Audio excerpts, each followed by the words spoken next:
Le sans filtre, c'est quoi? Sans filtre. Bonsoir à tous. Je crois Bonsoir. qu'on attendait Patrick qui est en train de nous rejoindre. Et on va pouvoir démarrer donc cette table ronde sur le sujet du logement et en particulier de la rénovation thermique des logements, puisque, comme vous le savez, c'est en train d'être débattu depuis cet après-midi dans l'hémicycle. Et comme vous le savez aussi, nous n'avons malheureusement pas, en tant que députés non inscrits, la possibilité de participer à ce débat comme on l'aurait souhaité, en ayant du temps de parole, en pouvant défendre des amendements. Mais donc, c'est l'occasion de retrouver des spécialistes du sujet et donc vous toutes et tous. Merci Charline, Célia, Manuel, Patrick, je vais vous présenter dans un instant, de nous rejoindre pour cet échange. Et puis, on essaiera de suivre aussi les débats dans l'hémicycle quand des moments plus intéressants, plus forts que d'autres seront en train d'être examinés. Voilà, donc sans transition, peut-être, je vous propose de vous présenter les uns les autres. Vous le ferez encore mieux que moi. Donc peut-être pour commencer, Célia, si tu veux bien nous dire un mot et te présenter. Bien sûr, bonsoir à toutes et tous. Donc, je suis Célia Gauthier, je suis responsable climat-énergie à la Fondation Nicolas Hulot. Et j'ai participé avec certains collègues qui sont ici présents à toute la réflexion sur les logements et la rénovation thermique en particulier en amont de cette loi. Alors, il faut gérer le son là. En même temps, donc c'est un petit peu bruyant. Ah, c'était peut-être parce qu'Émilie, qui est, elle, en direct depuis la séance, avait connecté son téléphone. Voilà, continue, Célia, je t'en prie. On entendait en stéréo. Oui, donc voilà, avec les collègues d'ONG ici présents, on a travaillé ensemble en amont du projet de loi sur cette question de la rénovation des passoires thermiques, mais aussi de l'ensemble des logements. Et donc voilà, la Fondation Nicolas Hulot travaille sur cette question depuis assez peu de temps finalement, mais comme c'est un levier indispensable de l'action climatique et de la lutte contre la précarité énergétique, évidemment, on s'y est mis et on est notamment membre du réseau Action Climat et aussi du pacte du pouvoir de vivre, dont fait partie aussi la Fondation Abbé Pierre. Je crois que tu as aussi participé à l'affaire du siècle, si je ne me trompe, qui a été aussi un grand moment pour faire avancer le combat pour le climat.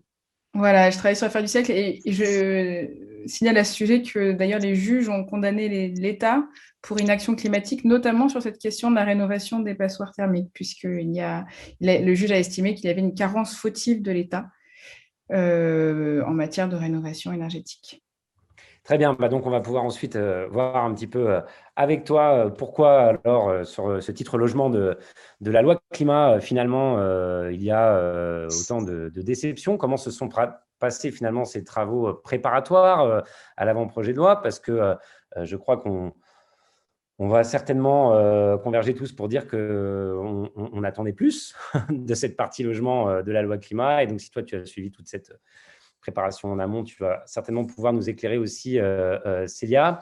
Mais avant qu'on entame le débat, je voudrais qu'on poursuive donc les présentations. Et donc, je vois Manuel qui est avec nous aussi, Manuel de la Fondation Abbé Pierre, Manuel Demergue, si tu veux bien te présenter. Ah, peut-être juste avant, pardon Manuel, je te coupe. Émilie me dit qu'on a un scrutin public avec un vote sur un amendement important depuis la séance. Donc, je vais lui laisser juste la parole. C'est la joie du direct. Avant que tu te présentes, Manuel, pour qu'elle nous explique ce qui se passe en séance. Vas-y, Émilie. Oui, bonjour à tous. Alors là, justement, on est en train de parler de la rénovation thermique des bâtiments et des objectifs de rénovation du parc de logement accompagnés des systèmes d'aide publique. Et là, on a un amendement du gouvernement qu'on va voter, quand bien même, on le redit, cette loi, elle n'est pas assez ambitieuse à notre sens, mais là, on a un amendement qui va fixer un objectif un cadre pluriannuel des aides publiques liées à cet objectif de rénovation énergétique des bâtiments, c'est-à-dire qu'on va accompagner les ménages avec un cadre sur plusieurs années et qui s'adaptera aussi, qui est censé s'adapter en tous les cas au niveau de revenus des ménages. Donc voilà, là on a un engagement qui sera inscrit dans le code de l'énergie. Bien évidemment, il faudra suivre les applications en loi de finances, mais bon, je tenais à le signaler parce que on soutient là pour le coup la position du gouvernement. Merci beaucoup pour ce petit direct depuis la séance, Émilie. Manuel, tu y vas? Je ne sais pas si tu m'entends. Bon. Manuel, tu nous entends ou pas? Ah, c'est nous qui ne t'entendons pas, ou moi peut-être. Non, on ne t'entend pas non plus. Petit problème de micro. Non, il a activé son micro, pourtant, je vois. Bon. Ah, d'accord. C'est moi qui n'entends pas, alors. C'est pas grave.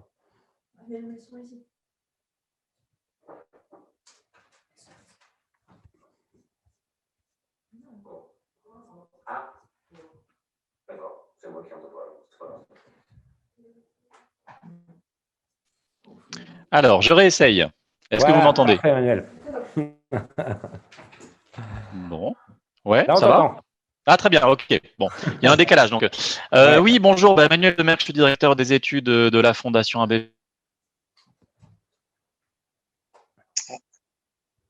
des passoires énergétiques depuis à peu près 10 ans, notamment à l'occasion de la loi sur la transition énergétique en 2015.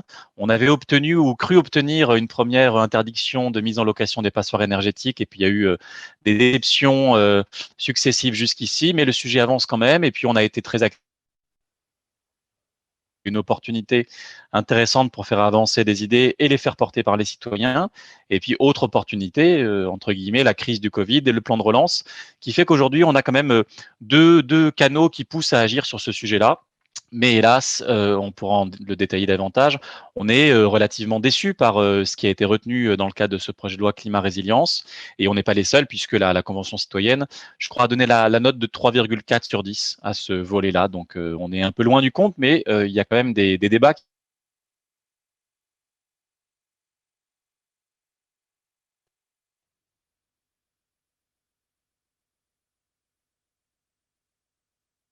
Bon, on t'entend que par intermittence, Manuel, mais évidemment, moi, je connais l'importance à la Fondation Abbé Pierre que vous attachez à cette question. Ça fait effectivement longtemps que vous alertez sur la question de la précarité énergétique et sur le coût qu'elle peut avoir pour les ménages les plus défavorisés. Il faut savoir quand même que, puisqu'on parle beaucoup de confinement, de déconfinement, de reconfinement en ce moment, qu'on a près de 7 millions de Français pour lesquels ce reconfinement, c'est aussi synonyme de froid, de privation. Donc, je pense que si Manuel, n'hésite pas à réintervenir, c'est qu'à des moments, on t'entend ou on ne t'entend pas. Donc, j'essaie de compléter un petit peu ce que tu disais. Mais en tout cas, les ménages qui souffrent du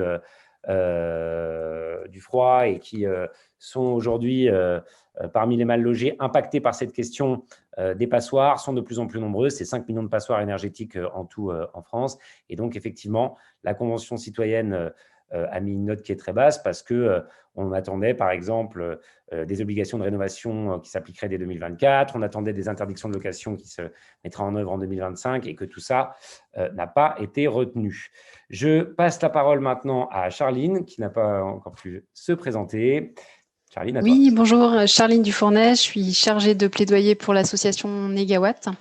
Négawatt va avoir 20 ans cette année, créée donc en 2001. C'est une association d'expertise qui est composée de membres bénévoles qui sont tous des praticiens de l'énergie, qui travaillent dans des collectivités, dans des entreprises, qui ont des bureaux d'études, qui sont chercheurs, etc. et qui réunissent leurs compétences et leur retour d'expérience pour créer justement les travaux d'expertise de l'association. Du coup, on a 2 missions principales. La première, c'est l'expertise technique et puis prospective. Je ne sais pas si vous connaissez les scénarios Négawatt qui ont été publiés pour la France, et puis il y en a un qui va sortir à l'échelle européenne prochainement, qui sont des scénarios donc, de transition à 2050. Tu vas nous en parler plus en détail, Très bien. ça nous intéresse. Et donc, Négawatt, on a une attention toute particulière sur les économies d'énergie. C'est justement ce qu'on chiffre dans les scénarios. Et du coup, la rénovation, c'est vraiment un sujet qui nous tient à cœur, qu'on travaille depuis très longtemps. On a des experts, justement, qui ont créé des entreprises, des bureaux d'études. Voilà, on a des retours de chantier en la matière. On porte depuis très longtemps une attention, justement, sur la nécessité d'aller vers plus de rénovation complète et performante, de mettre en place une obligation de rénovation et des systèmes de financement adaptés pour voilà, faire une pierre de coups entre transition écologique et puis économie de facture pour les ménages. Donc, je rejoins les collègues sur le fait que forcément, ce projet de loi, c'est une déception, mais par contre, il y a quand même des belles dynamiques qui ont eu lieu en parallèle, notamment des coalitions d'acteurs. Je ne sais pas si vous avez vu la tribune qui est sortie autour de l'obligation de rénovation. Et ça, c'est quand même très positif. Il y a vraiment un ensemble d'acteurs économiques, financiers, collectivités qui rejoignent cette dynamique-là. Super, merci beaucoup Charline. Peut-être, Émilie, est-ce que tu peux nous dire si l'amendement du gouvernement pour lequel on va voter pour, et tu vas nous expliquer pourquoi, est en train d'être examiné maintenant, ou est-ce que je peux passer encore la parole à Patrick? Si tu nous entends, Émilie, depuis la séance.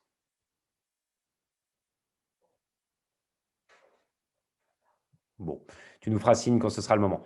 Patrick, vas-y, je t'en prie, à ton tour. Tu es adjoint au logement à Marseille et on est très heureux de t'avoir parmi nous.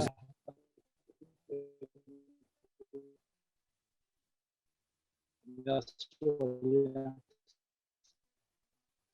Patrick Hennepo, je suis adjoint au maire de Marseille avec une petite délégation. La politique du logement dans son ensemble, donc des problématiques complexes, on peut imaginer, puisque la métropole et la ville ne sont plus de la même commune. 92 communes et une ville-centre qui elle-même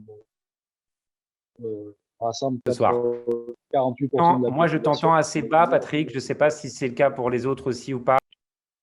Je vais essayer de parler beaucoup plus près du micro. Est-ce que ça peut? Peut-être ton micro. Bon, alors, je peux.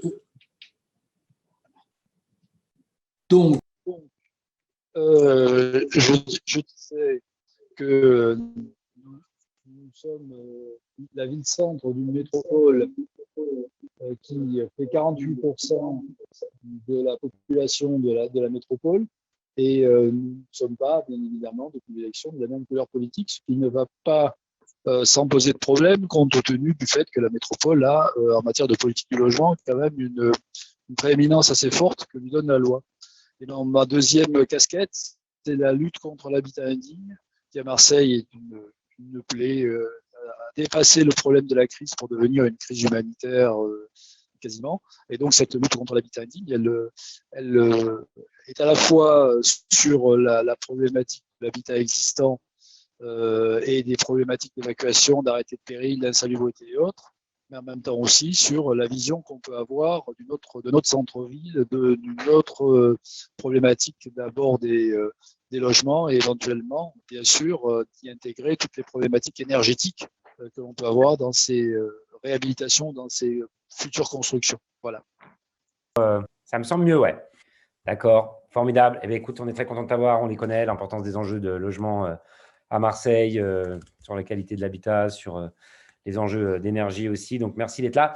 Je pense que l'amendement du gouvernement que j'évoquais à l'instant est en train d'être examiné. Je ne sais pas si, Émilie, tu veux commenter, mais en tout cas, ce que je peux vous dire sur cet amendement, c'est que c'est un amendement qui prévoit donc de lier l'obligation de rénover à des aides publiques, que nous allons soutenir cet amendement. Émilie, qui en séance, va voter pour. Moi, je suis aussi favorable à cet amendement, même si nous regrettons un petit peu, et peut-être que ça va vous faire réagir les uns les autres, qu'il soit un peu flou sur cette notion de reste à charge pour les ménages. C'est-à-dire qu'on ne peut pas mettre une obligation de rénover s'il n'y a pas des aides publiques pour le faire, notamment pour les ménages qui ont le moins de revenus.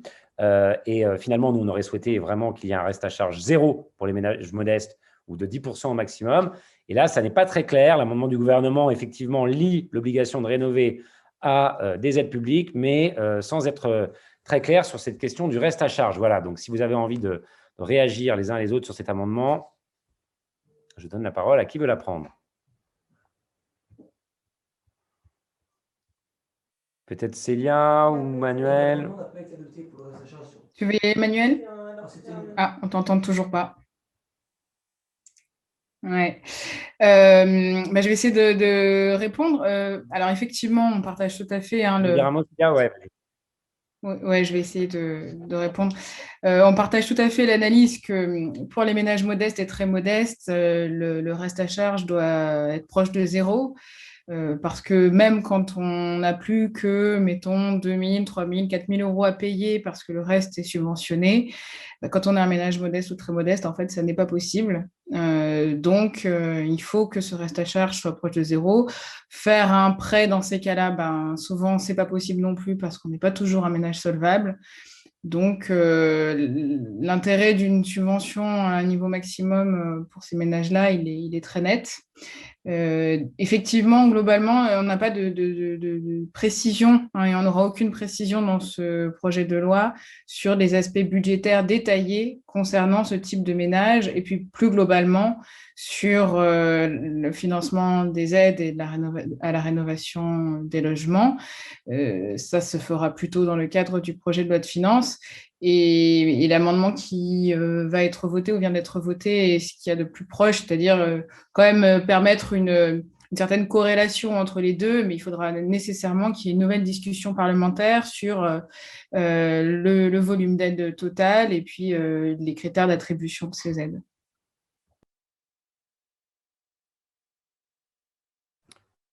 Merci beaucoup, Célia. D'ailleurs, je crois que l'amendement qui était proposé pour qu'il y ait un reste à charge zéro pour les ménages modestes a été rejeté, malheureusement. Il y avait un amendement donc complémentaire à celui du gouvernement qui proposait ça, mais que nous soutenions, mais qui n'a pas été adopté. Donc, effectivement, il faudra que ces discussions se poursuivent. Juste un petit rappel de contexte pour ceux qui nous suivent. On a effectivement 2 milliards d'euros à peu près qui ont été votés en loi de finances pour MaPrimeRénov', mais qui finalement, là aussi, les uns les autres, je crois que vous ne me contredirez pas, et finalement simplement le retour à ce qui existait il y a 3-4 ans en matière d'aide publique pour la rénovation des logements. Donc, ce que le gouvernement présente comme des avancées majeures pour l'aide à la rénovation sont finalement des simples retours à la situation qui existait il y a quelques années. Et voilà, on est très très loin de ce qu'il faudrait faire pour véritablement prendre ce sujet de la rénovation énergétique au sérieux. Je rappelle que c'est quand même 28% des émissions de gaz à effet de serre qui proviennent des bâtiments. Donc, soit on se donne vraiment les moyens de prendre cette question à bras-le-corps, soit là aussi, tout ce qui est malheureusement prévu par les scientifiques en termes de réchauffement climatique dû à la production trop importante de gaz à effet de serre finira par se réaliser. Donc, je suis navré qu'on n'ait pas des aides publiques plus importantes parce que pour nous, il est évident qu'on ne peut pas lier les obligations de rénover, enfin qu'il faut conditionner ces obligations de rénover finalement à des aides, notamment pour ceux qui n'en ont pas les moyens. Est-ce que Charline, tu voulais réagir, je crois. Oui, je veux bien réagir, mais je vois que Manuel aussi, mais si tu veux prendre la suite. Pour réagir, c'est vrai que ce qui est important, bien sûr, il y a les montants des aides et la partie budget là-dessus est importante, mais c'est aussi où sont attribuées ces aides, vers quels travaux sont fléchées ces aides. Et ça, c'est un vrai problème aujourd'hui, c'est que la majeure partie des aides, que ce soit des aides publiques via MaPrimeRénov' ou même via les systèmes de certificats d'économie d'énergie, les C2E, ils sont encore principalement fléchés vers des monogestes, donc des travaux type vous changez votre chaudière, vous faites une isolation des combles. Avant, c'était très fléché aussi sur le changement de fenêtre. Et ça a été montré dans plusieurs études, que ce soit d'un point de vue économique, la Cour des comptes, ou d'un point de vue énergétique, le Haut Conseil pour le climat, l'ADEME, que ce type de travaux, c'est vraiment inefficace. ça génère des gains qui sont très limités. Et donc, d'un point de vue aussi social, on ne peut pas permettre une sortie pérenne de situations de précarité énergétique. Donc, ce n'est pas satisfaisant. Et une des demandes principales de la Convention citoyenne, c'était qu'on puisse réorienter l'ensemble de l'action publique et notamment des aides à la rénovation vers les rénovations dites complètes et performantes ou globales. Et ça, c'est vraiment un enjeu très important qu'il faudra surveiller pour le projet de loi de finances. Et on aimerait bien aussi qu'il y ait un engagement en la matière dans ce projet de loi, forcément. Oui, pour essayer de compléter, si vous m'entendez, c'est important. On m'entend très bien. C'est important de chercher à atteindre le reste à charge zéro et le gouvernement, sur le fond, sur le principe, s'y refuse. Madame Wargon avait annoncé qu'on aurait un reste à charge de seulement 10% quand elle a présenté MaPrimeRénov' il y a quelques mois. En réalité, c'était une forme de tromperie sur la marchandise parce que décrètement. Par contre, ça ne veut pas dire que tous les travaux sont financés à 90% pour les très modestes, évidemment. Quand vous êtes très modeste et que vous faites une rénovation complète, vous êtes toujours redevable de Habiter Mieux Sérénité, c'est-à-dire la même aide qui existe depuis des années, qui est récente, mais qui va rarement très loin parce qu'elle finance jusqu'à 19 000 euros. Donc 19 000 euros, c'est une somme relativement conséquente, mais quand on parle de rénovations performantes qui peuvent coûter 50 ou 60 000 euros, vous voyez bien que pour un ménage très modeste, qu'au RSA ou au SMIC, avoir 19 000 euros, ça laisse un reste à charge de 20 ou 30 000 euros. Donc on peut le combler parfois avec des aides locales, avec des aides d'associations ou de fondations comme la nôtre, mais une association ne peut pas mettre, ou même une collectivité ne peut pas mettre 30 000 euros sur une rénovation. Donc le gouvernement répond, dans ce cas-là, il faut avoir recours qui sert justement à financer le reste à charge des rénovations énergétiques. Le problème, c'est que quand vous êtes un ménage très modeste, les banques ne vous font pas de prêts quand vous n'êtes pas déjà endetté par rapport à d'autres banques. Et puis en plus, il y a ce qu'on appelle l'effet rebond, c'est-à-dire que l'éco-PTZ est censé être remboursé grâce aux économies d'énergie. Bon, pourquoi pas, sur le papier, ça peut marcher. Le problème, c'est que quand il s'agit d'emprunter 20 ou 30 000 euros, il est très rare que les ménages très modestes arrivent à faire 20 ou 30 000 euros d'économie d'énergie, même en plusieurs années, parce que en fait, auparavant, les ménages qui avaient très peu d'argent se chauffaient peu. Et donc, quand on rénove leur logement, tout à coup, ils peuvent se chauffer. Et donc, ils peuvent dépenser de l'argent pour se chauffer correctement. Et donc, ils ne font pas forcément les économies d'énergie qui sont espérées dans les modèles. Et puis de toute façon, il y a un aspect psychologique. Demander à un ménage qui a du mal à finir le mois, qui est en difficulté sur tous les plans pour payer son loyer, etc., de reprendre un crédit de 20 ou 30 000 euros, lui-même, de toute façon, ça fera une sorte ce sera rédhibitoire pour se lancer dans ce genre de travaux et pour sa banque également. Donc à la fin, on voit bien que les éco-PTZ ne sont pas distribués par les banques envers les ménages très modestes et qu'au final, ils ne font pas de travaux ou alors ils se contentent des travaux qui sont bien financés, comme l'a dit Charline, qui sont les travaux plutôt pour des monogestes et qui parfois là peuvent permettre un reste à charge zéro, sauf que c'est pas ça que la Convention citoyenne prescrivait et c'est pas ça qui est performant pour d'un point de vue social ou écologique. Merci beaucoup à tous les deux, Charline et Manuel, pour ces précisions. Est-ce que, Patrick, tu peux nous dire un petit peu ce qu'il en est précisément à Marseille? Manuel soulignait qu'effectivement, des collectivités parfois intervenaient de manière importante. Je crois que tu donnais un exemple de 30 000 euros par logement à l'instant, Manuel, si je ne dis pas de bêtises, que ça pouvait aller jusque-là, c'est ça? Enfin, je disais qu'elles avaient justement du mal à mettre des sommes aussi importantes. D'accord. Voilà, tu disais plutôt qu'au contraire, c'était difficile d'aller jusque-là. Comment ça se passe à Marseille? Comment vous intervenez et qu'est-ce que toi, tu souhaites mettre en place dans le cadre de cette mandature, puisque tu viens d'être élu. Je rappelle que tu étais dans la dynamique du printemps marseillais et que tu faisais partie des citoyens, justement, qui viennent de prendre des responsabilités. Dis-nous un petit peu comment vous comptez intervenir. Est-ce que vous attendez aussi de l'État pour pouvoir mener une politique efficace en matière de rénovation énergétique? Alors, actuellement, il n'y a pas de vrai dispositif extrêmement performant, notamment sur l'habitat ancien de centre-ville, sur Marseille. Donc, les dispositifs restent à inventer de façon assez sérieuse.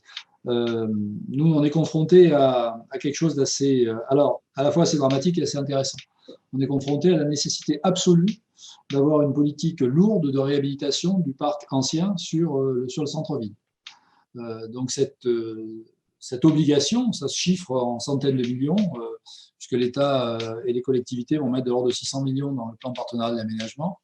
ce qui va représenter au global quelque chose comme, dans les années à venir, au minimum 1,5 milliard de travaux d'investissement sur ces sites-là.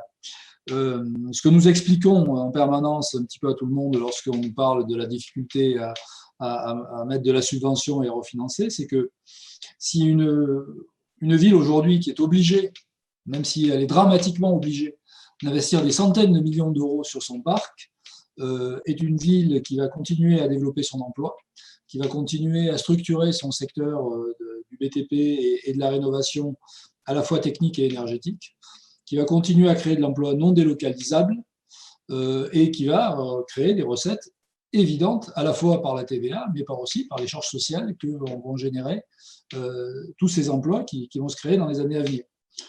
Donc, on estime quand même qu'il y a un retour d'investissement pour l'État qui est intéressant et que ce retour d'investissement pourrait se retrouver dans le subventionnement de ces opérations de réhabilitation énergétique. Parce que à partir du moment où on est contraint, pour des raisons techniques, d'intervenir lourdement sur des bâtiments existants, ce serait quand même assez absurde de ne pas se poser la question et de ne pas aller au bout de la logique, qui serait la réhabilitation énergétique de ces bâtiments. Alors, ces raisonnements, on les a avec l'ANA, mais c'est assez compliqué, puisque les dossiers ANA sont en général très, très longs et très compliqués à monter pour les publics, notamment les plus fragiles. Pour le moment, nous sommes vraiment dans cette logique qui est une logique d'intervention globale, avec un budget communal qui, par contre, ne nous permet pas de beaucoup de marge de manœuvre aujourd'hui en investissement. Mais je vous dis, nous sommes vraiment en réflexion sur la manière dont on peut accompagner ces opérations de réhabilitation qui, de toute façon, devront se poser, devront se faire, alors par tous les dispositifs possibles, mais notamment les problématiques de subventionnement croisées avec l'État et avec la métropole.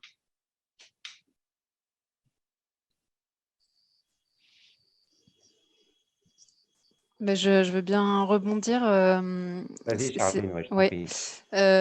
C'est vrai que c'est très important cette question du modèle économique de la rénovation et de penser en investissement. On a aujourd'hui des milliards qui servent à chauffer les oiseaux, comme on dit, et qui pourraient être investis dans une vraie dynamique voilà, de filière de la rénovation. On a aussi un enjeu sur ce secteur du bâtiment, puisque la partie sur la construction est amenée à décroître progressivement, et donc il y a un enjeu aussi de prendre le relais sur ce marché de la rénovation, et donc d'investir fortement là-dedans, à la fois pour créer de l'activité et puis forcément aussi pour réduire la facture des ménages. Et là-dessus, le discours aussi sur la rénovation complète et performante, donc juste pour rappeler, c'est une rénovation où on fait l'ensemble des travaux en une seule fois pour tout de suite atteindre le niveau de performance étiquette A ou B. Il permet un nouveau modèle économique, parce qu'en fait, c'est le seul type de rénovation qui permet un effondrement des factures des ménages. C'est-à-dire qu'après ces rénovations, on a une division en moyenne des retours de chantier qu'on a de 4 à 8 des factures. Donc, quelqu'un qui payait plusieurs milliers par an se retrouve à payer juste quelques centaines d'euros de factures par an. Et donc, on peut rentabiliser, on peut vraiment avoir un système de financement de ces travaux. Nous, Negawatt, on a réfléchi sur un modèle où c'est un prêt unique, ce qui permet aussi de simplifier fortement la démarche de demande de financement de ces travaux. Donc, on pourrait avoir un prêt à taux zéro.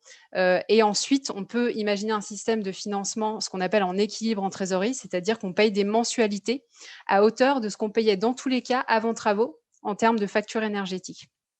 Et ça, c'est très intéressant pour le ménage parce qu'il est forcément gagnant. Dès la première année, il est gagnant parce que de toute façon, il rembourse son prêt à la hauteur de ce qu'il payait avant, et en plus, son logement a repris de la valeur et il a vraiment un effondrement de ses factures. Donc, il y a des choses à aller chercher, et ça, je pense qu'on l'a retrouvé aussi dans les propositions de la Convention citoyenne. C'était vraiment cette volonté d'aller chercher ce nouveau modèle économique de la rénovation qui est intéressant aussi en termes d'aide publique, d'optimisation des aides publiques. Et c'est dans ce cadre intéressant d'aller, comme vous dites, jusqu'au bout pour permettre aussi cet effondrement des factures et donc avoir ce système de balance avant-après travaux.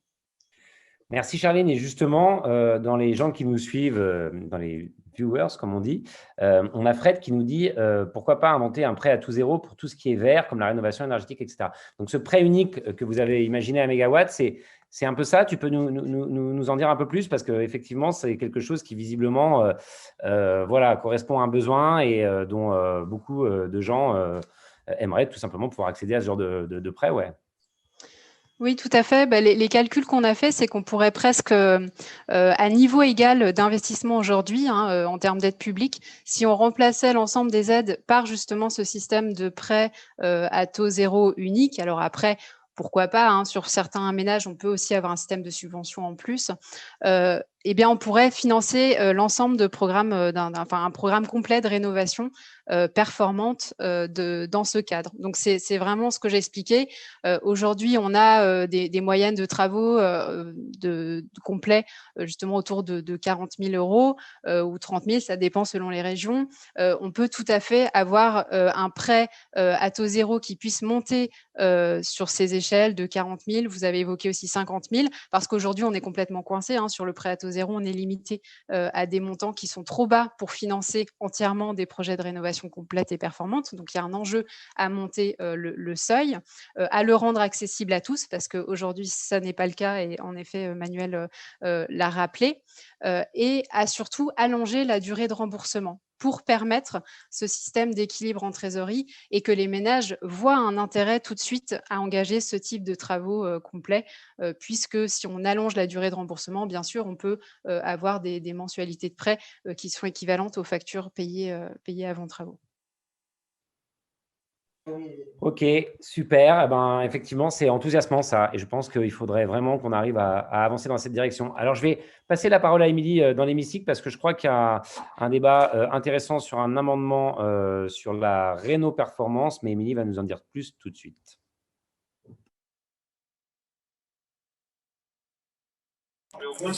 Alors attends, je ne vais pas prendre la parole tout de suite parce qu'il y a Loïc Prudhomme qui est juste à côté de moi qui est en train de parler. Ah, ça y est.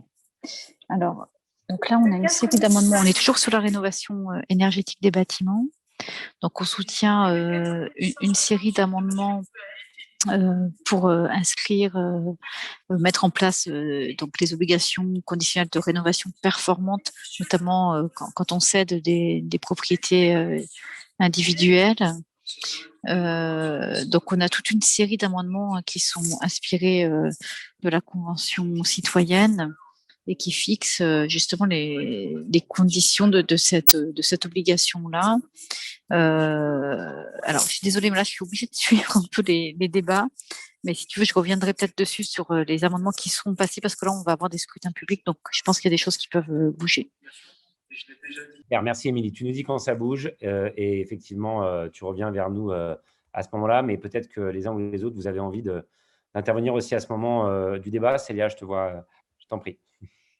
Peut-être que je vais aider Émilie parce qu'effectivement, elle parle d'un amendement qu'on a proposé en fait assez largement et que vous avez porté, qui est une obligation conditionnelle de rénovation qui s'applique à l'ensemble des propriétaires, pas uniquement aux propriétaires bailleurs qui mettent leur logement en location. Et alors, c'est vrai que ça peut faire un peu peur comme ça quand on parle de l'obligation de rénover son logement et qu'on se dise que tout le monde soit obligé de le faire à partir de maintenant. Mais l'idée, bien sûr, c'est de coincer personne et surtout de forcer avant tout les pouvoirs publics à financer ces travaux, accompagner les ménages et à être au rendez-vous de la rénovation des logements afin notamment de tenir les engagements climatiques de la France et de réduire la précarité énergétique. Donc nous, ce qu'on a proposé, c'est que cette obligation, dans un temps, pendant une petite période transitoire, entre maintenant et la fin de la décennie actuelle, elle puisse être conditionnelle, c'est-à-dire qu'elle soit systématique. À chaque fois que vous achetez une maison, on vous propose, on vous prend par la main et on vous dit, voilà, vous allez devoir la rénover à un niveau performant, c'est-à-dire, alors on va pouvoir discuter de ça, de qu'est-ce que ça veut dire, mais c'est-à-dire qu'on arrive au niveau A ou B du diagnostic de performance énergétique. On a une maison qui est très efficace du point de vue énergétique et qui donc consomme très peu et coûte très peu cher en énergie, comme le disait Charline. Donc, on vous dit ça, on vous propose des aides financières et un plan de financement, on vous propose des entreprises pour faire des travaux, des offres d'entreprises, plusieurs devis. Et si ces offres financières et d'entreprise sont au rendez-vous et qu'il s'avère que vous, après, dans les devis qui sont faits, après travaux, vous allez préserver votre pouvoir de vie, c'est-à-dire que vous n'allez pas perdre d'argent, en fait, que ça va pas vous coûter plus cher chaque mois, eh ben, vous devez faire ces travaux. Mais bien sûr, vous voyez, c'est une responsabilité qui est partagée entre le ménage qui achète la maison, l'État qui accompagne le ménage qui le finance et qui doit aussi permettre la montée en puissance des entreprises qui font les travaux et qui, aujourd'hui, ne sont pas du tout capables de répondre à une demande d'ampleur, puisque le marché de la rénovation énergétique performante des logements n'existe pas vraiment aujourd'hui. Aujourd'hui, on change des fenêtres, on isole des toitures, on change des chaudières, mais on ne fait pas ces travaux, cet ensemble de travaux qui permet à une maison d'être performante. Les professionnels du bâtiment, ils n'ont pas vraiment d'incitation à se lancer là-dedans. Donc, ils ne se forment pas, ils n'embauchent pas, alors qu'en fait, c'est un marché gigantesque. Donc, c'est à l'État d'organiser ça, de former les professionnels, de créer ce marché. Et nous, on se disait, et ça nous paraît très, très évident, et c'est aussi soutenu par le Haut Conseil pour le climat et par la Convention citoyenne, que pour pouvoir arriver à former des artisans en masse et à créer ce marché, il fallait une obligation de rénovation. L'idée, c'était vraiment de la rendre systématique, mais pas pénalisante. Vraiment, elle ne s'applique que si les ménages y gagnent. Aujourd'hui, on se retrouve avec des ménages qui sont prisonniers d'une situation parce qu'ils n'ont pas suffisamment d'aide, parce qu'ils ne comprennent pas l'accès aux aides, parce que c'est très difficile de trouver des entreprises pour faire des travaux. Quand bien même ils seraient volontaires pour faire ces travaux, eh bien, parfois ils n'y arrivent pas. C'est un peu le parcours du combattant. C'est toujours ce qu'on entend à propos de la rénovation thermique. Et si on rendait ça systématique et qu'on l'avait inscrit dans la loi, ou qu'on l'inscrit dans la loi, c'est pas complètement terminé, eh bien, la responsabilité serait partagée entre tous les acteurs et pas uniquement sur les épaules des ménages. Le gouvernement a une approche qui est totalement différente et avec laquelle on est en profond désaccord, qui est une approche uniquement basée sur l'incitation. Il est dit qu'en gros, si on crée des aides claires, peut-être plus claires que ce qu'elles sont aujourd'hui, eh bien, on permettra aux ménages automatiquement, dès qu'ils achètent une maison ou un appartement, de faire des travaux à un niveau très performant. Nous pensons que ça n'est pas vrai, que ça n'est pas possible. Et d'ailleurs, nous ne sommes pas les seuls à le penser à la Fondation Nicolas Hulot, mais je pense que l'ensemble des collègues autour de la table virtuelle le pensent aussi, que ça ne va pas se faire tout seul et qu'il faut au contraire créer une trajectoire obligatoire. Oui, je comprends. Vraiment, merci beaucoup là, pour ces éclairages. C'est un petit mot pour vous dire que depuis la séance, on venait de proposer un amendement pour obliger à rénover un logement qu'on pouvait obtenir par succession, héritage ou autre, qui vient d'être rejeté. Pourtant, il semblait quand même que dans un cas comme ça, le gouvernement aurait pu comprendre que l'obligation trouverait naturellement à s'appliquer, car quand vous avez un bien en succession, et bien évidemment, c'est plutôt, ça peut être une très mauvaise nouvelle sur le plan personnel, mais ça peut être une bonne nouvelle sur le plan immobilier. Donc, on peut se dire que les moyens pour le rénover, voilà, c'est quelque chose qui serait possible, mais ça vient d'être rejeté. Juste, je crois que Manuel voulait rebondir. Célia, je profite de ton intervention pour dire que ce que tu as évoqué sur l'organisation de la filière est quelque chose qui préoccupe beaucoup les gens. On a par exemple sur le chat là, des gens qui nous disent comment faire pour se faire conseiller, pour que les artisans puissent se parler les uns les autres, s'organiser. Les gens sont perdus en fait pour organiser les travaux de rénovation, leurs travaux de rénovation, et ils aimeraient, je crois effectivement, ils le disent, si une filière était vraiment structurée, si on avait vraiment quelque chose de mis en place de ce point de vue-là, que l'État pourrait accompagner et qui pourrait se traduire par notamment des vrais conseils sur le terrain pour ceux qui veulent pour les propriétaires qui veulent se lancer là-dedans, on arriverait certainement à de meilleurs résultats. Donc, je ne sais pas si tu veux redire un mot à ce stade. Je sais que Manuel et Charline veulent aussi rebondir, et bien sûr, je laisserai parler à Patrick. Mais en tout cas, cette question d'organisation de la filière, de besoin de conseils pour faire rénover son logement et de ne pas finalement être obligé de passer d'un artisan à l'autre en étant un peu perdu, souvent avec des coûts supplémentaires, c'est quelque chose qui semble être un besoin manifeste. Je laisse les collègues compléter. Je vais bien essayer d'apporter deux, trois petites choses. C'est la réorganisation de la filière, c'est un sujet qu'on a déjà abordé, y compris à la fédération du BTP, parce que ça nécessite un gros travail très très en amont, à la fois sur l'organisation, mais aussi sur la qualité et les modes de travail de la filière. Vous avez actuellement du travail qui est fait dans des centres de formation d'apprentis ou des centres de formation d'artisans sur les technologies et les produits biosourcés ou performants. Et on voit très bien qu'il y a énormément de mal aujourd'hui à promouvoir ces produits, même si au final, leur mise en œuvre n'est pas plus compliquée et leur accès pas plus difficile que ce qu'il est sur des matériaux traditionnels. Donc je pense que l'idée, elle serait d'arriver à fédérer autour d'opérations identifiées et non pas en théorie. Parce qu'en théorie, comme disait Pierre Desproges, un jour j'irai vivre en théorie parce qu'en théorie tout se passe toujours très bien. Mais d'avoir vraiment des sites, d'avoir vraiment des immeubles, d'avoir vraiment des sujets qui permettent de faire des chantiers de démonstration de la capacité que peuvent avoir des groupements d'entreprises, et notamment de petites et moyennes entreprises, pour travailler sur ces domaines-là. Parce que de toute façon, c'est par eux que ça passera.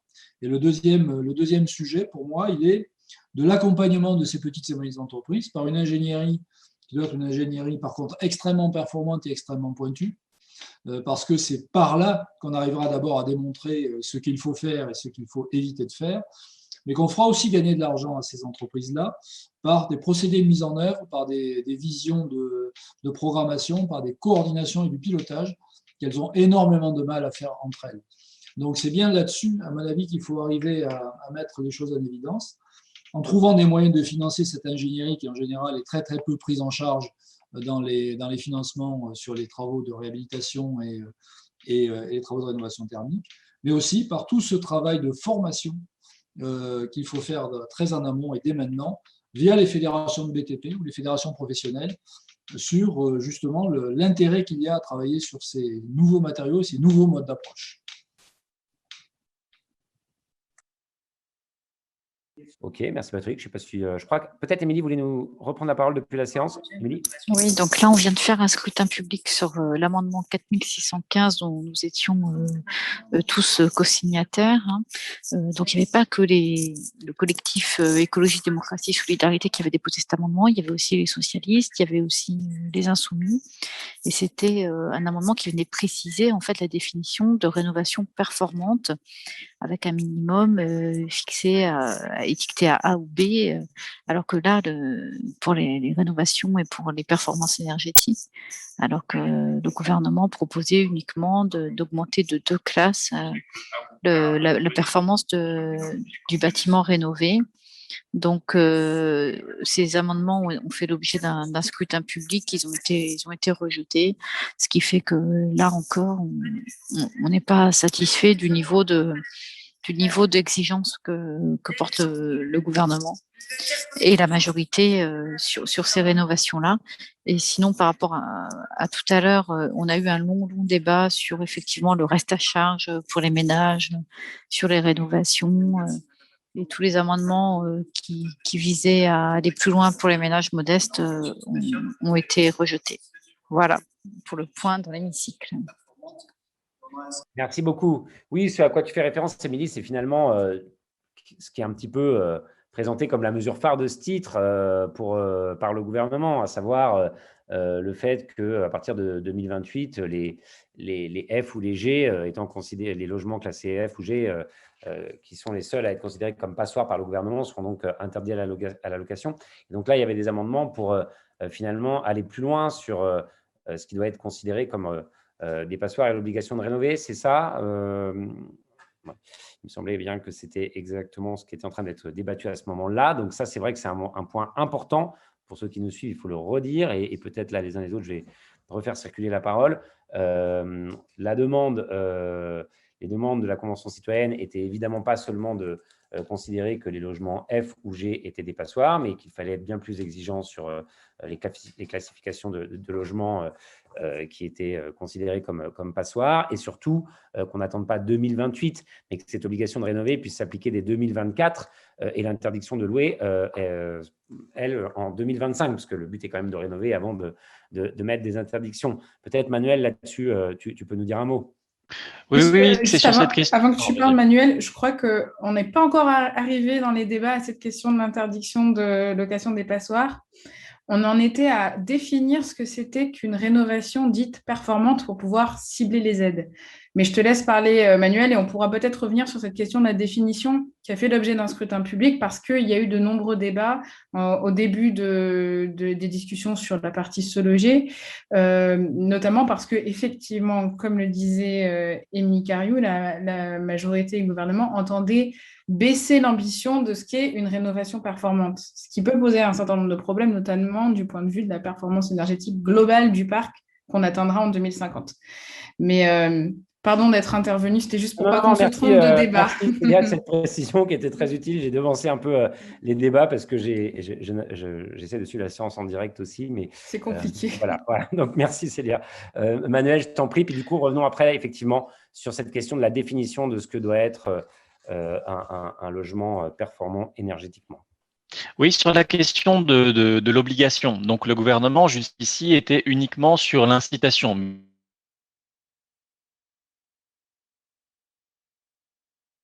Qu'ils appellent l'interdiction à la location des passoires énergétiques, avec 4 échéances. 2023, les 90 000 pires passoires énergétiques, mais c'est vraiment anecdotique. 2025, tous les G. 2028, tous les F et G. Et 2034, peut-être tous les E. Donc, cette interdiction, elle est assez soft en réalité, parce que concrètement, c'est que les logements locatifs, qui sont des passoires énergétiques, donc, seront considérés comme indécents. Et donc, la loi dit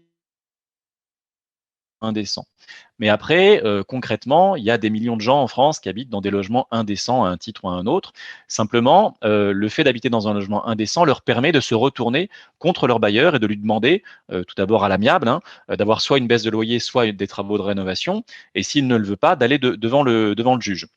Donc après, le juge peut imposer ça, mais de toute façon, quoi qu'on fasse, on sait que ça va concerner une minorité des locataires concernés. Parce que un locataire qui reste souvent 2-3 ans dans un logement, rarement va se lancer dans une opération en justice contre son propriétaire pour avoir une baisse de loyer ou des travaux qui, de toute façon, prendront du temps.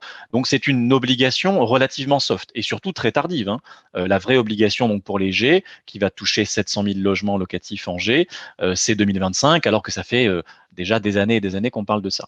Et puis, le gouvernement, par contre, a toujours refusé d'imposer, comme le demandait la Convention citoyenne, une obligation sur les propriétaires occupants. Et même Madame Vargon sur Twitter il y a quelques jours s'est moquée de notre tribune commune sur l'obligation de rénovation en disant mais vous demandez une obligation dans les cas où ce serait pertinent et intéressant financièrement pour les ménages. Et son argument, c'est-à-dire mais si c'est intéressant pour les ménages, ils feront cette obligation et il n'y a pas besoin d'obligation.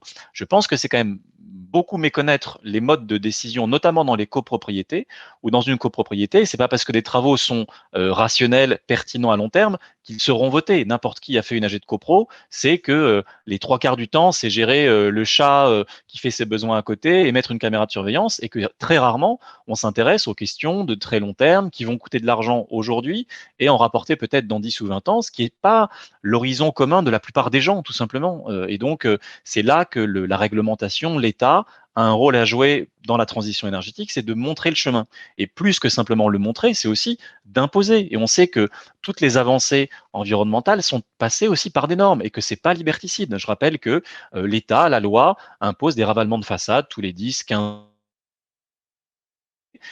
il n'y a jamais eu de manifestation parce que le gouvernement a peur des gilets jaunes du logement, personne ne s'est jamais manifesté contre ça, ça n'a jamais été jugé liberticide, alors que le ravalement de façade, c'est un objet essentiellement esthétique. Là, on parle d'objectifs absolument décisifs qui sont la transition énergétique, les émissions de gaz à effet de serre et le confort des gens.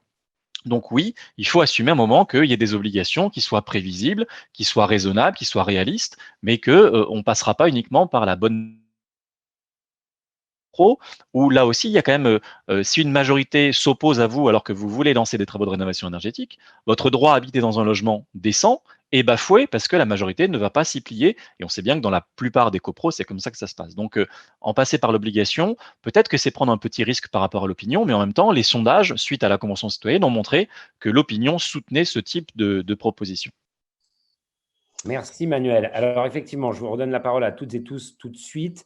Nous, on avait un amendement, le collectif Écologie, Démocratie, Solidarité, puisque tu parlais des ravalements de façade, qui prévoyait que les rénovations soient obligatoires quand il y a un ravalement de façade. Donc, on va voir ce que ça donne. J'ai devancé en effet un petit peu les débats en ouvrant la question d'interdiction, mais comme je pense que de toute façon, cette question sera débattue plus tard dans la soirée, c'est bien qu'on en parle un peu entre nous, parce que sinon, on n'aurait pas eu du tout l'occasion de l'évoquer. Mais ça ne doit pas nous empêcher de revenir sur effectivement ce débat qui est en train de se tenir dans l'hémicycle sur qu'est-ce qu'un logement performant sur le plan énergétique ou non. Le rapporteur du projet de loi, Michael Nogal, propose d'étendre cette définition jusqu'à la classification D, ce qui semble ce qui est à nos yeux un problème. Seuls les logements A et B peuvent, à notre sens, être qualifié de vraiment performant sur le plan énergétique. Donc, voilà un petit peu ce qui est en train de se jouer aussi dans l'hémicycle. Donc, je vous laisse les uns les autres réagir à la fois sur le sujet de l'interdiction de location, parce que de toute façon, c'est bien qu'on puisse en parler puisque ce sera débattu plus tard dans l'hémicycle, et sur ce qu'est ou non un logement performant. Est-ce que Célia ou Charline, vous voulez réagir ? Oui, moi je veux bien réagir peut-être sur les deux sujets, sur la définition et puis sur l'obligation conditionnelle, parce que c'est quand même un sujet qui me semble très, très important. Sur la définition de la rénovation performante, et il faut savoir que c'était initialement une demande de la Convention citoyenne. Elle avait rédigé une définition légale à inscrire dans la loi. Et c'est important parce qu'il n'y avait pas de définition existante. Et aujourd'hui, le terme de rénovation performante, globale, il est utilisé à tort et à travers pour définir plein de choses différentes, notamment dans les aides, entre MaPrimeRénov', C2E. On a des termes qui sont utilisés sur des critères complètement différents.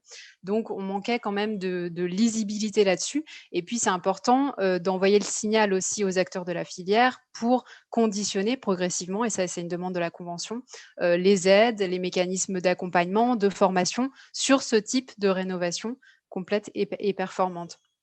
Alors, au départ, il y a eu un consensus plutôt transpartisan pour porter une proposition d'amendement que nous avons soutenue aussi dans le cadre d'une coalition d'acteurs multiples, avec des entreprises, des ONG, des bureaux d'études, des think tanks, donc c'était assez varié, pour proposer une définition de la rénovation performante et une définition de la rénovation globale.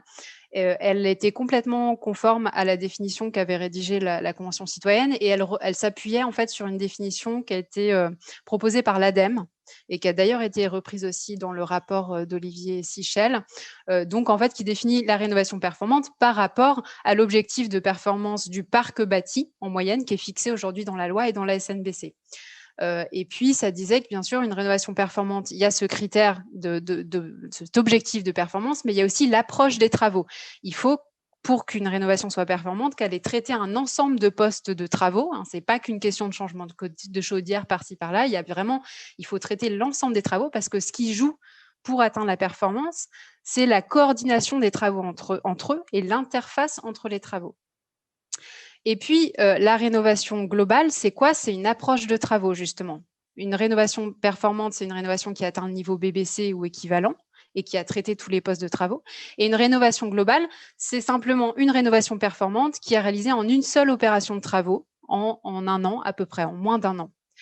Là, aujourd'hui, le problème avec cette définition qui a été votée dans la loi, donc en commission spéciale, et puis là, qui perdure, si je comprends bien, c'est qu'on dégrade complètement l'objectif de performance associé au terme rénovation performante. Jusqu'à présent, ça a toujours été associé au niveau BBC, qui est l'objectif fixé dans la SNBC, la stratégie nationale bas carbone, et qui est fixé dans la loi. Ce sont les objectifs de la France d'avoir un parc bâti en 2050 à ce niveau-là.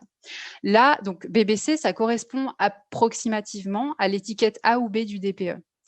Là, cette définition portée par le député Nogal, elle dit qu'une rénovation est performante si elle permet l'atteinte de l'étiquette A, B ou C. Et ça, c'est vraiment un recul majeur, parce que je vous donne quelques chiffres. Le BBC, c'est 80 kWh énergie primaire par mètre carré par an. L'étiquette C, c'est 180 kWh énergie primaire mètre carré par an. Donc, vous voyez qu'on a une rénovation qui est considérée comme performante lorsqu'elle atteint une consommation qui est 2 fois plus élevée que l'objectif de performance qui est fixé dans la stratégie nationale bas carbone. Donc, on a vraiment un problème sur ce sujet-là. Le deuxième problème majeur, c'est l'approche de travaux, parce que cette définition, elle combine 2 conditions, l'atteinte de la classe A, B ou C, et un saut de 2 classes. Sauf que une rénovation performante, c'est pas qu'une approche relative, c'est on atteint la performance ou on ne l'atteint pas. Et pour nous, c'est une approche vraiment dangereuse parce qu'en fixant l'étiquette C, on sait que l'ensemble des ménages ou des professionnels vont plutôt viser ce seuil minimal. Et avec ce système de saut de 2 classes, on s'arrête en plein milieu des travaux. Plutôt que de faire tout de suite une approche de rénovation où tout est coordonné pour tout de suite atteindre la performance, qui est beaucoup moins coûteux si on veut l'atteindre à terme, on va avoir des rénovations partielles qui s'arrêtent en plein milieu, en classe C, avec juste un saut de quelques classes, et qui mènent à des impasses de travaux. Parce qu'en fait, une fois qu'on a atteint la classe C, c'est quasiment impossible ensuite d'atteindre la classe B ou A. Techniquement, c'est très, très compliqué. L'ADEME l'a montré, plus on fait des étapes de travaux, plus c'est compliqué d'atteindre la performance. Et économiquement, c'est très cher. Pourquoi? Parce que ce qui coûte cher, c'est de faire venir les artisans, de coordonner l'ensemble des travaux. Une fois que l'artisan est venu poser l'isolation, s'il a mis un niveau et une épaisseur trop faible d'isolation, pour changer cette épaisseur, ça veut dire qu'il faut déconstruire et remettre l'isolant. Donc, vous voyez bien que c'est beaucoup plus intéressant de raisonner tout de suite, dès le départ, pour atteindre la performance, parce qu'on va tout de suite mettre la bonne épaisseur d'isolant, puis ça ne coûtera pas forcément beaucoup plus cher. Alors que si on se dit, bon, bah, on vise uniquement la classe C, on s'arrête au milieu, on a juste tué le gisement d'économie d'énergie de notre parc bâti. Donc, c'est très inquiétant parce que non seulement on ne reprend pas la proposition de la Convention citoyenne, elle est complètement écartée, mais en plus, on utilise ce projet de loi pour revenir sur des acquis. C'est-à-dire qu'aujourd'hui, la performance, la rénovation performante, ça a toujours été défini en lien avec le niveau BBC, et là, ça n'est plus le cas. Donc, c'est vraiment une dégradation de l'ambition de la stratégie de rénovation. Bienvenue dans le monde orwellien d'Emmanuel Macron. Non, mais sur ce sujet comme sur d'autres, c'est souvent comme ça, et on le regrette, et on n'est malheureusement pas surpris non plus que sur ce sujet-là non plus, la Convention citoyenne n'ait pas été écoutés, et les citoyens en matière de climat, malheureusement, sont rarement bien traités par le gouvernement. J'en profite pour dire que vous savez peut-être que les jeunes qui manifestent pour le climat, Camille Etienne et d'autres, avaient été interdits de manifester près de l'Assemblée nationale par Didier Lallement, et qu'on vient d'apprendre que notre préfet de police préféré venait de réitérer cette interdiction. Voilà, c'était un petit interlude pour montrer qu'effectivement, non, la démocratie et les citoyens en matière de climat, comme dans d'autres domaines, malheureusement, ce n'est vraiment pas l'affaire de ce gouvernement. Est-ce que Célia, tu voulais revenir un petit peu sur cette définition de ce qu'est un logement performant? Oui, volontiers, parce que c'est quand même très important ce que vient de dire Charline, c'est-à-dire qu'on a non seulement un projet de loi qui ne prend pas en compte ce que disaient les citoyens, mais qui en plus revient sur des acquis, recule en fait. Et quand même, à un moment où l'ensemble des acteurs de la rénovation voulaient que ça bouge sur la rénovation énergétique, qu'il y a eu un mandat des 150 citoyens pour dire « allez-y, il faut y aller, il faut mettre une obligation », que selon le baromètre de l'ADEME, 71% des Français sont favorables au fait d'avoir une obligation financée de rénovation au moment où on achète une maison. Bref, toutes les étoiles étaient alignées pour que ça fonctionne, et ils n'y vont pas, ils reviennent sur des acquis. Pourquoi? Tout simplement parce qu'en fait, ça va être plus simple d'afficher des objectifs verts, des chiffres bons, en disant si on met tous les logements étiquetés C dans la performance, on pourra dire qu'on a rénové tant de millions de logements performants, mais ça ne va rien changer du point de vue du climat, et ça ne va rien changer du point de vue de la précarité énergétique, ou en tout cas pas suffisamment pour respecter les engagements de la France. Donc, c'est même à se demander si finalement la loi sera cohérente avec les lois climat précédemment adoptées, la stratégie nationale bas carbone, l'accord de Paris. Et je rappelle que l'Union européenne est en train d'adopter un engagement sur le climat de moins 55% de réduction d'émissions à 2030. Aujourd'hui, en France, on est à moins 40%, donc il va falloir aller plus loin que ce on s'est déjà fixé. Si on n'utilise pas le levier de la rénovation énergétique des bâtiments et des logements en particulier, on n'y arrivera pas. Donc là, le gouvernement nous dit, si, on vous jure, on va y arriver. On va y arriver, même en ne fixant pas d'obligation et en passant la définition de ce qu'est une rénovation performante, y compris au niveau C, donc en rabaissant l'ensemble de l'ambition. Vous inquiétez pas, on va y arriver. On va quand même avoir un parc immobilier qui, au milieu du siècle, sera d'efficacité moyenne à niveau B, donc un logement performant pour nous.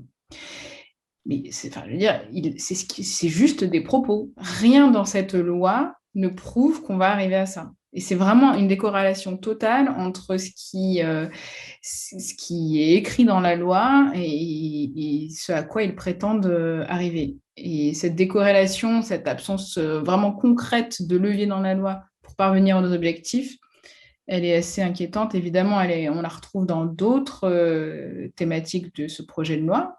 Mais ça, plus ça, plus ça, plus ça, et ça fait que globalement, on a un projet de loi qui risque de ne pas permettre l'atteinte des objectifs climatiques. Et je rappelle que quand on parle de la rénovation des logements, on est sur le plus gros levier unique d'action en matière de réduction de l'émission de gaz à effet de serre qu'on a à notre disposition. C'est-à-dire que c'est le principal levier, celui qui permet de réduire le plus de gaz à effet de serre. Il y a aussi la question des transports, l'agriculture, etc. Mais avec une seule politique publique, qui serait de mettre en place une obligation de rénovation financée pour tous les ménages, on pourrait faire beaucoup, beaucoup de choses. Et bien là, l'occasion est en train d'être manquée. Alors, merci pour tous ces compléments, Célia. Juste une petite news depuis l'hémicycle et une bonne nouvelle. Alors, il n'y en a pas toujours. Donc, le rapporteur et le gouvernement ont battu sur la rénovation. Tu peux nous en dire plus? Alors, oui, je voulais vous parler de deux choses. Donc déjà là, on vient de faire passer un amendement contre l'avis du gouvernement, qui était un amendement de la députée Meunier Millefer, qui est très investie sur le sujet de rénovation des bâtiments. Et donc, c'est un amendement qui inscrit dans la loi une définition des rénovations complètes et qui est donc définie comme une rénovation qui permet d'atteindre la classe A ou B lorsqu'elle a réalisé les travaux en 12 mois et qu'elle a traité les 6 postes de travaux suivants: l'isolation des murs, les planchers bas, la toiture, le remplacement des menuiseries extérieures, la ventilation, la production de chauffage, l'eau chaude sanitaire et les interfaces associées. Donc cet amendement, il est passé, une petite majorité, mais on a réussi à le faire passer. Et puis je voulais aussi vous parler d'un autre amendement qui était intéressant, qui était celui de Lauriane Rossi, qui traitait de l'isolation acoustique, pour donc fixer des obligations aussi d'isolation acoustique. Et donc, elle a cité un chiffre qui est très impressionnant, où elle nous disait qu'en fait, le bruit et les nuisances sonores ont un impact sur la santé publique, en termes d'arrêt de travail, de maladies, etc., qui a été estimé à un coût de 57 milliards d'euros. Ce qui me paraît tout à fait énorme, mais elle nous a bien confirmé dans l'hémicycle que c'était ce qui relevait des travaux d'un groupe de travail sur les nuisances acoustiques. Donc 57 milliards d'euros liés, et notamment beaucoup en Île-de-France, avec des pertes d'espérance de vie allant jusqu'à 10 ans d'espérance de vie, ce qui est quand même, ce sont vraiment des chiffres impressionnants sur les impacts du bruit dans l'habitat. Donc voilà, je voulais juste vous signaler ça, mais hélas, elle n'a pas pu faire passer son amendement. Merci, Émilie. Et donc, tu nous tiens au courant s'il y a d'autres choses qui sont importantes en ce moment ou juste après dans l'hémicycle. Est-ce que sur ces différentes questions de la définition et donc des futures interdictions de louer les uns les autres, vous avez pu dire ce que vous vouliez et vous voulez encore réagir avant qu'on poursuive le débat? Je veux bien peut-être compléter quand même sur l'obligation. et l'obligation conditionnelle, parce qu'on a abordé le sujet. L'obligation, bien sûr, il y a un enjeu sur les ménages. Il faut qu'ils puissent avoir des outils financiers pour ne pas être coincés. Il faut qu'il y ait un accompagnement de qualité des ménages si on met en place une obligation. Mais il y a aussi, et je crois que vous l'avez bien abordé tout à l'heure, un enjeu de marché. Il y a beaucoup d'acteurs professionnels qui sont favorables à une obligation de rénovation parce que ça leur donne de la visibilité. Et Célia l'a abordé tout à l'heure, il y a un manque d'offres de rénovation aujourd'hui, et notamment de rénovation performante. Il faut qu'il y ait une dynamique justement pour que l'offre se structure. Et c'est vraiment la proposition qu'on a portée collectivement avec 60 acteurs, dont des banques, des assurances, des grosses entreprises, des ONG, des associations de lutte contre la précarité énergétique, des syndicats, etc., pour proposer ce que Célia a présenté tout à l'heure, l'obligation conditionnelle de rénovation. Et c'est important parce que aujourd'hui, de fait, avec la loi énergie-climat qui a été votée en 2019, il y a en fait une obligation de rénovation puisqu'il y a une interdiction des passoires en 2028. Mais elle n'est accompagnée d'aucun dispositif opérationnel. On ne sait pas comment on va mettre en place cette obligation. Alors, il y a le sujet d'essence, mais ça ne fait pas tout. Il n'y a aucune réflexion là pour accompagner les ménages, que ce soit financièrement, pour accompagner la filière pour qu'elle ait une offre pour réaliser cette obligation de rénovation. Il n'y a rien de concret. Et la proposition qui a été portée par les 60 acteurs, c'était de dire justement, créons un cadre d'action publique qui touche à ces trois sujets, à cette partie de structuration de l'offre technique et financière. Et il y avait toute cette idée de porter un système de place de marché où les acteurs pourraient venir se positionner et proposer leur offre, avec bien sûr l'intérêt d'une place de marché, c'est qu'on peut vérifier, on peut mettre des conditions d'accès pour s'assurer que les offres soient de qualité et donc s'assurer que les entreprises puissent réellement proposer des rénovations complètes et performantes, que les banques puissent financer des prêts intéressants. Il y a un système, on a proposé un volet d'accompagnement des ménages avec une obligation d'assistants à maîtrise d'ouvrage pour que vraiment les ménages ne se retrouvent pas seuls face à cette obligation et que une fois que les maisons sont mises en vente, il y ait vraiment quelqu'un pour les accompagner, pour choisir les opérateurs techniques et financiers. Et puis un système de qualité. Et je voudrais juste préciser que cette proposition d'obligation conditionnelle, Célia l'a dit, c'était un mécanisme transitoire. Ce n'était pas une obligation sur tous les logements. L'idée, c'était d'avoir un cadre d'action pour monter en compétences. Et donc, ce qu'on avait proposé, c'est qu'elle ne s'applique que sur les classes F et G en maison individuelle et que lors des mutations. Donc, en fait, c'était un cadre pour préparer l'obligation qui existe de fait, l'obligation, l'interdiction des passoires. Et puis, comme vous l'avez dit, sur les copropriétés, l'idée, c'est de l'associer aux faits générateurs, notamment les ravalements. Donc, c'est vraiment, ce mécanisme s'inscrit vraiment dans une dynamique progressive pour qu'on puisse préparer l'ensemble des acteurs, parce qu'il faudra de fait, un jour ou l'autre, mettre en place une obligation, accélérer le rythme. Pour les passoires, elle existe déjà, donc il faut se préparer. Et là, c'est dommage que cet amendement ait été rejeté parce qu'en fait, on reste encore une fois avec une mesure qui est inscrite dans la loi, mais qui n'a aucun dispositif opérationnel pour la mettre en œuvre, la préparer. Et voilà, le seuil d'essence, bien sûr, en 2028, ce n'est pas suffisant puisque en 2028, on est censé ne plus avoir de passoires énergétiques sur le parc. D'accord, merci pour ce complément, Charlène. Moi, il y a peut-être, pour prolonger un peu nos échanges, un sujet sur lequel j'aimerais un petit peu aussi vous entendre. Peut-être, Patrick, tu pourras nous en dire un mot. La rénovation énergétique des logements, évidemment, c'est bon pour le climat, c'est bon pour le budget des ménages, et ça peut même être bon pour la santé, ou en tout cas, ne pas le faire peut aussi finalement avoir des conséquences sur la santé. Un logement mal rénové, c'est malheureusement souvent le premier pas vers un logement qui peut devenir ensuite insalubre, indigne, et ça, c'est extrêmement préoccupant pour la santé des Français dans un certain nombre de cas. Je sais que Marseille est une des villes qui est concernée par cette question de l'insalubrité, et la rénovation, ça doit aussi porter sur ce sujet-là. Alors, il n'y a rien dans le projet de loi sur cette question, mais c'est vrai quand même que dans un moment de crise sanitaire comme celui qu'on vit, dans un moment de crise sociale aussi, j'aimerais qu'on ait un petit échange sur ce point.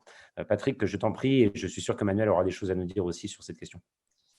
Alors, pour un petit panorama très rapide de la situation sur Marseille, les effondrements du 5 novembre 2018 de la rue d'Aubagne ont été le révélateur d'une situation qui était une situation dramatique un petit peu partout, puisqu'on chiffre globalement, c'était le rapport Nicole qui disait ça dès 2016, hein, de l'ordre de 40 000 logements indignes à Marseille, ce qui représente à peu près 4 000 immeubles, pour un peu donner des idées un peu plus vastes.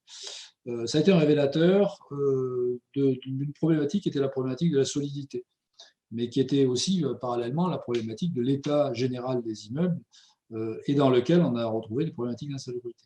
Ce qu'on pense qui va se passer dans les mois et les années à venir, c'est que mécaniquement, le nombre d'arrêtés de péril va diminuer, sans doute. Va-t-il diminuer à toute vitesse? Non, ce sera très lent, mais il va sans doute diminuer. Mais à côté de ça, le travail qui a été fait sur le péril, à proprement parler, doit se concrétiser, doit être mené sur l'insalubrité.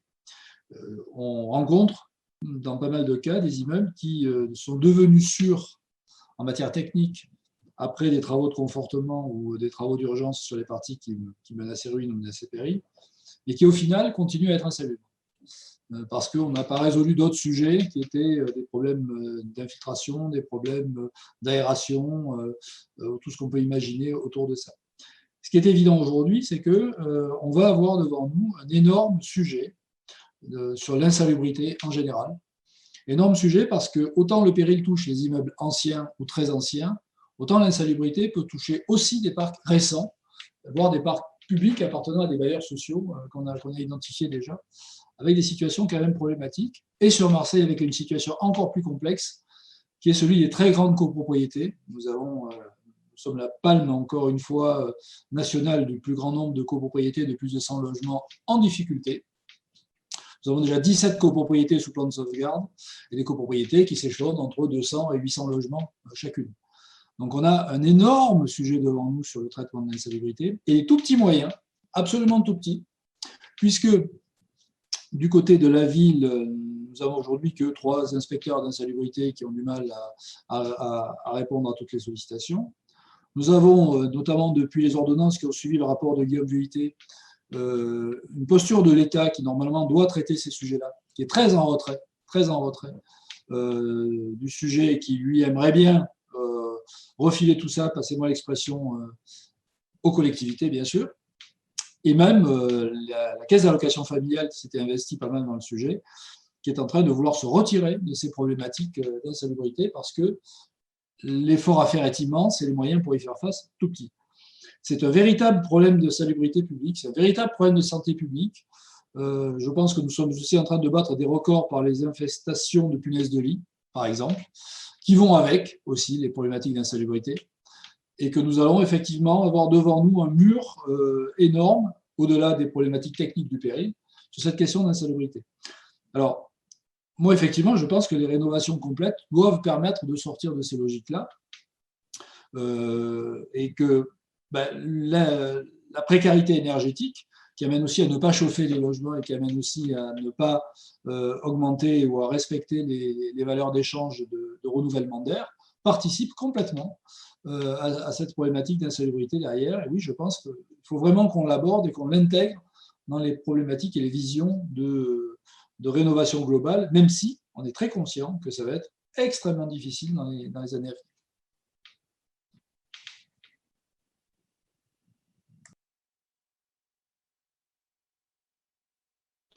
Merci beaucoup, Patrick. Peut-être, Manuel, si tu veux… Oui, pour compléter, si on m'entend bien. Sur la question de la santé, elle est centrale, évidemment. On a mené une étude avec Bernard Ledésert il y a maintenant une dizaine d'années qui montrait les effets pour des ménages qui sont en précarité énergétique, et quand ils en sortent, toutes choses égales par ailleurs, donc à conditions familiales, sociales équivalentes, il y avait beaucoup les premiers exposés à la mauvaise qualité de l'air et au froid, beaucoup moins de pathologies cutanées également et de pathologies psychologiques, parce que la précarité énergétique, ça a une tendance à isoler les personnes qui ne peuvent plus inviter des gens chez eux, qui se sentent mal, qui dorment mal, qui travaillent polarité. Et avec l'initiative Rénovons, quand on a fait un scénario pour montrer combien ça coûterait et combien ça rapporterait de rénover toutes les passoires énergétiques, on a calculé en fonction de cette prévalence de pathologies après la rénovation énergétique, en France rapporterait quasiment 1 milliard d'euros en économie sur les dépenses de soins. Donc là, 1 milliard d'euros par an, c'est quand même pas rien, avec aussi tous les autres avantages, hein, réduction de factures énergétiques, amélioration de l'indépendance énergétique de la France, etc., etc. Mais rien que ce 1 milliard d'euros par an permet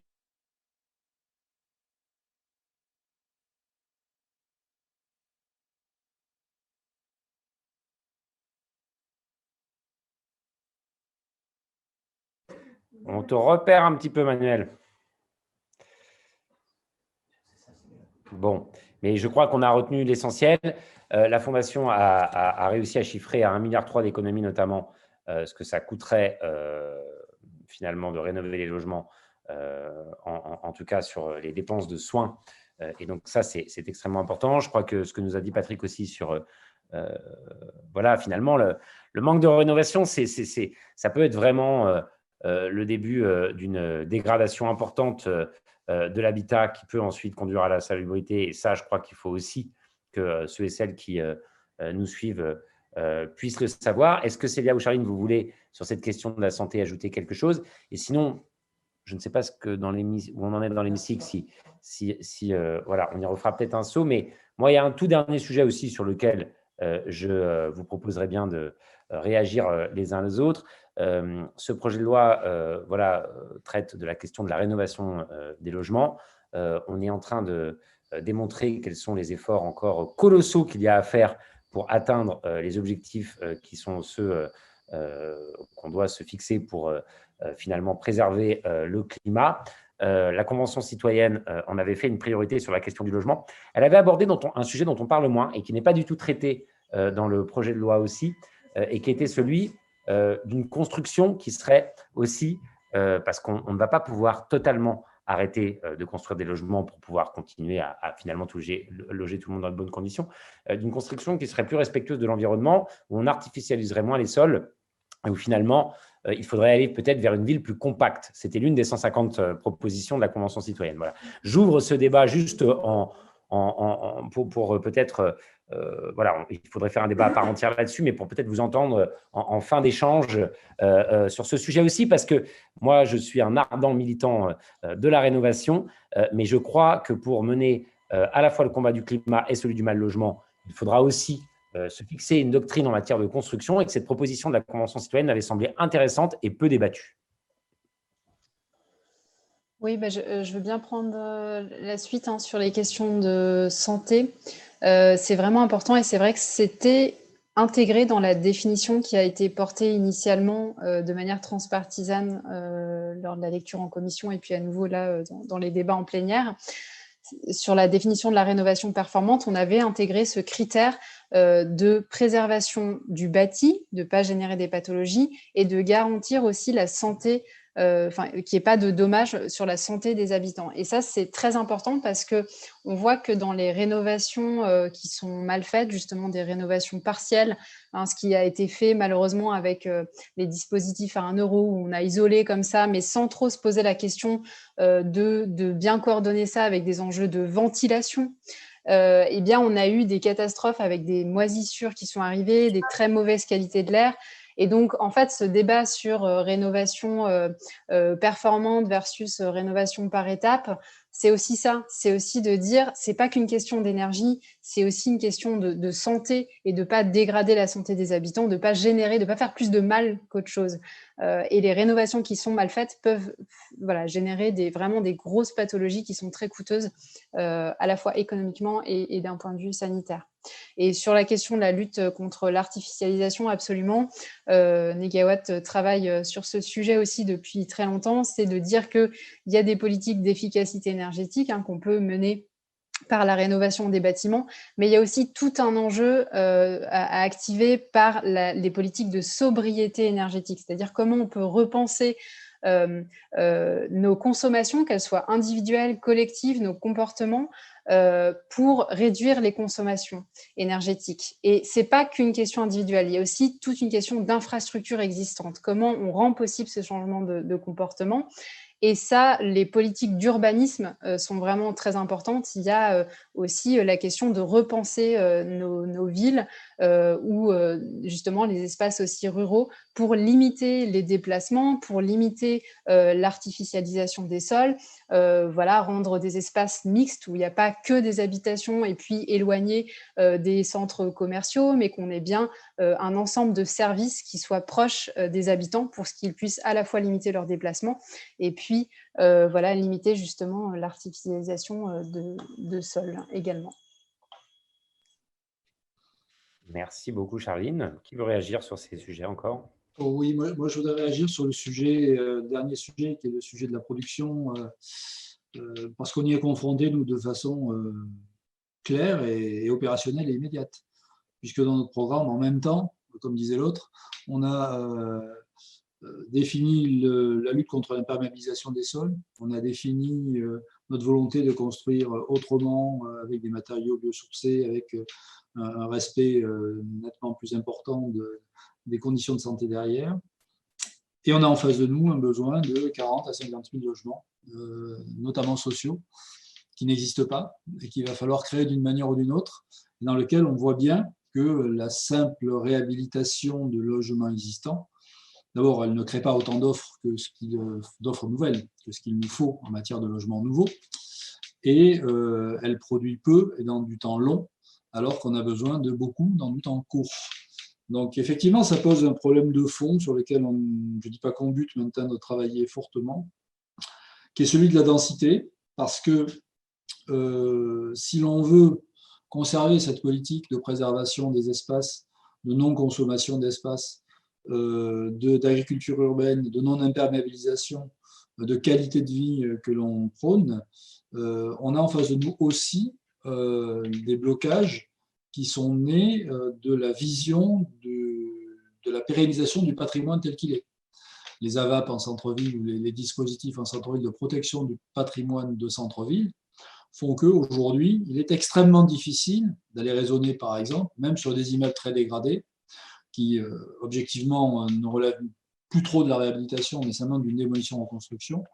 Il est très difficile d'aller raisonner sur ces démolitions-reconstruction-densification qui pourtant permettraient de créer une offre nouvelle. Donc c'est un vrai sujet. Effectivement, il faudrait qu'on y passe énormément de temps, mais on ne peut pas se passer aujourd'hui dans une ville qui est confrontée aux problèmes sur lesquels nous sommes confrontés, nous. On ne peut pas se passer d'une production de logements nouveaux, de qualité, de logements nouveaux à prix très très abordable dans le logement social. Et on bute effectivement devant cette question à la fois de la consommation d'espace, de la densité, de l'acceptabilité de la densité et du coût, parce que globalement, on voit bien que des réhabilitations un peu profondes des immeubles anciens que l'on a, nous, sur la commune, coûtent de l'ordre de 3, voire même du 6 000, 7 000, 8 000 euros du mètre carré de travaux, ce qui devient absurde à un certain moment, alors qu'aujourd'hui, on sait construire des immeubles de très très bonne qualité à moins de 2 000 euros du mètre carré. Donc, le débat est ouvert, oui. J'avoue que je n'ai pas la réponse comme ça, ni l'orientation précise. C'est un débat qu'il faudra arriver à avoir et à trancher assez vite en matière de politique opérationnelle pour nous. Voilà.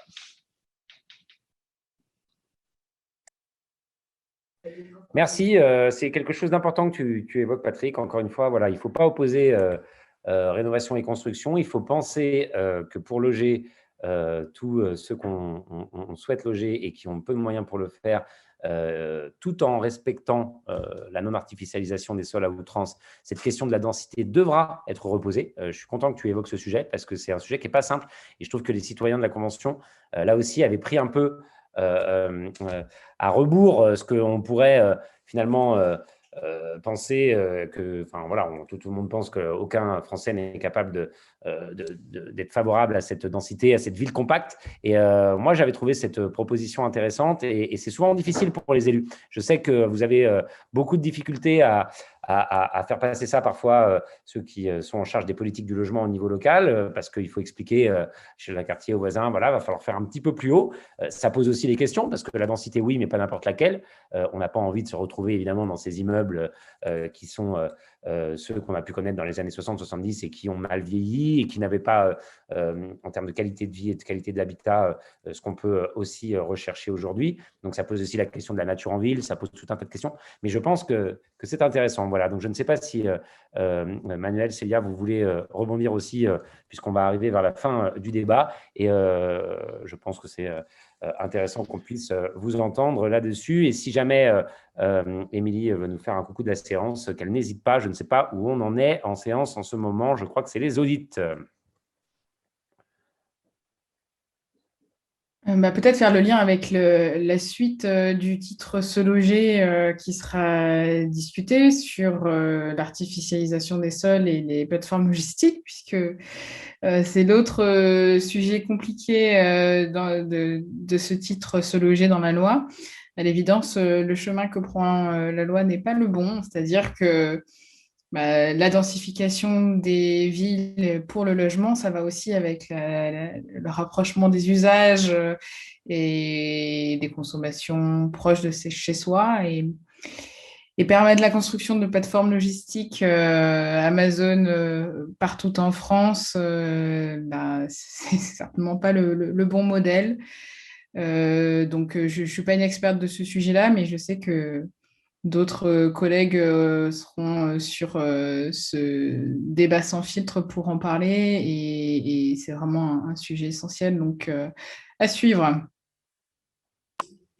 Oui, alors juste un dernier mot, Aurélien, pour vous dire que là, le dernier amendement dont nous sommes signataires, qui vient d'être examiné et non adopté, donc c'était effectivement un amendement qui visait à proposer systématiquement et exclusivement des solutions de rénovation performantes dans le cadre de l'audit énergétique pour les logements très consommateurs d'énergie ou consommateurs d'énergie. Donc, l'idée, c'est de mettre fin aux rénovations énergétiques par petits gestes pour les remplacer par des rénovations globales. Et donc, là aussi, hein, on essaie de tirer les exigences de ce projet de loi un peu plus haut et beaucoup plus en phase avec notamment ce qui avait été demandé par la Convention citoyenne. Donc, les discussions continuent. Hein, en fait, on est en train de décliner tout le détail des normes en fait, de rénovation.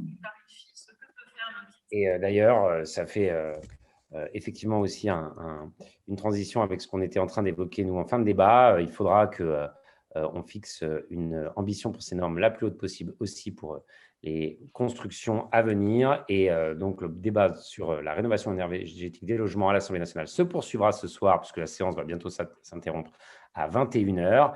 Et effectivement, le titre suivant, lui, concernera l'artificialisation des sols. Et comme ça vient d'être rappelé par Célia, malheureusement, sur ce point aussi, la loi ne va pas dans le sens où on aurait pu l'espérer. Manuel, est-ce que tu veux nous redire un petit mot qui pourrait être le mot de la fin? Tu as eu quelques soucis techniques, mais… Oui, je suis désolé, j'espère que ça va marcher. Non, pour rebondir sur ta question sur la densité, je pense que autant sur la rénovation énergétique, on peut trouver des consensus assez facilement dans la famille des ONG, des partis qui sont attachés à la question sociale, à la question environnementale, autant il y a quelques années, la densité était assez consensuelle. Aujourd'hui, on voit que depuis 1 an, 2 ans, il y a eu beaucoup de campagnes électorales qui se sont faites contre la densité en ville. Et c'est compliqué parce qu'il faut produire plus de logements. Mais comme le disait Patrick Amico, c'est une densité qui soit conviviale, qui soit durable. Et donc, il faut qu'on puisse habiter plus nombreux, mais dans de meilleures conditions. Et ce n'est pas en rognant sur les logements qu'on peut y arriver, c'est plutôt en rognant sur la place de la voiture, le bruit, la pollution. Voilà, j'espère que vous m'avez à peu près entendu. À bientôt. On t'a entendu et c'était important aussi, et ce n'est pas par hasard que j'ai voulu évoquer ce sujet rapidement en fin de débat, parce que je sais que ça fait plus débat au sein des ONG et des mouvements qui défendent effectivement à la fois un habitat respectueux de l'environnement et du vivant, et évidemment qui veulent qu'on puisse loger tout le monde, et y compris les personnes les plus en difficulté. Donc voilà, c'était plus comme une ouverture qu'on pouvait aborder ce sujet en fin de débat, mais voilà, c'est dommage que le coche de la rénovation ait été finalement assez largement raté par le projet de loi climat résilience, que celui des sujets qu'on évoque sur la question de la non-artificialisation aussi. Donc, heureux de tous vous avoir eu ce soir pour ce débat. J'espère qu'on aura l'occasion de le prolonger dans d'autres occasions. Merci à Émilie qui était en direct depuis la séance. Et puis, voilà, nous continuerons de nous battre pour des logements qui soient performants sur le plan énergétique et qui soient aussi en capacité d'offrir du bien-être et du bien habité aux Français. Merci à toutes et à tous et à bientôt.